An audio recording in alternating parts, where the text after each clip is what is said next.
అందరికీ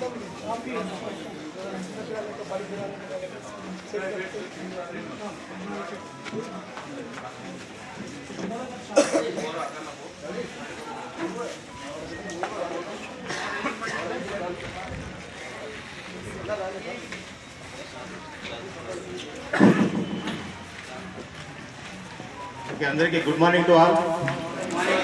గతంలో చూస్తున్నాం చాలా రోజుల నుంచి డ్రగ్స్ బారిన ఈ మత్తు పదార్థాల బారిన పడి యువత చాలామంది ఆర్థికంగా, శారీరకంగా, మానసికంగా నాశనం అయిపోతున్నారని చెప్పేసి మెయిన్ రీజన్ తోటి దీన్ని ఎలాగైనా ఈ మత్తు పదార్థాలను, ఈ డ్రగ్స్ని తెలంగాణ రాష్ట్రం నుంచి పూర్తిగా నిర్వీర్యం చేయాలనే ఉద్దేశంతోనే మన గౌరవ ముఖ్యమంత్రి గారు దీనిపైన ఒక ఉక్కుపాదంతో సంసిద్ధమై ఉన్నారు.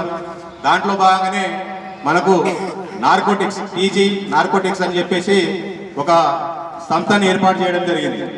మరి మీరు అందరూ అనుకోవచ్చు, పోలీస్ డిపార్ట్మెంట్ ఉంది, మరి ఎక్సైజ్ డిపార్ట్మెంట్ ఉంది, ఇవన్నీ ఉండగా మరి ఈ సంస్థ నార్కోటిక్ బ్యూరో ఎందుకు ఏర్పాటు చేయవలసి వచ్చిందంటే దాన్ని బట్టి మీకు తెలుస్తుంది ఈ మత్తు పదార్థాలు అనేవి యువత పైన ఎంత ప్రభావం చూపిస్తుంది, అదేవిధంగా మరియు ఏ విధంగా ఇది విస్తరించిందని చెప్పేసి దీనికి నిరసనం.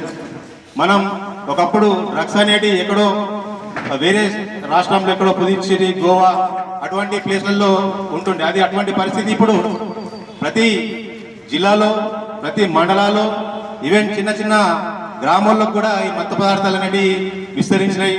యువత అందరూ కూడా దానికి బానిసలు అవుతారు. కాబట్టి దాన్ని ఎలాగైనా కట్టడి చేయాలనే ఉద్దేశంతో మన రాష్ట్ర ప్రభుత్వం ఈ సంస్థను ఏర్పాటు చేయడం జరిగింది.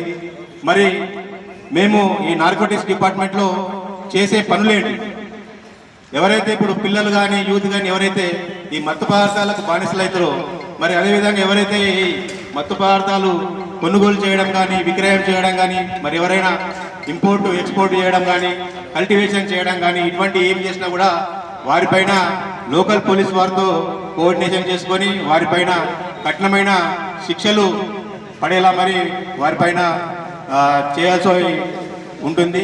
దాంట్లో భాగంగానే మా నార్కోటిక్స్ డిపార్ట్మెంటు వర్క్ చేస్తుంది. మరి మనం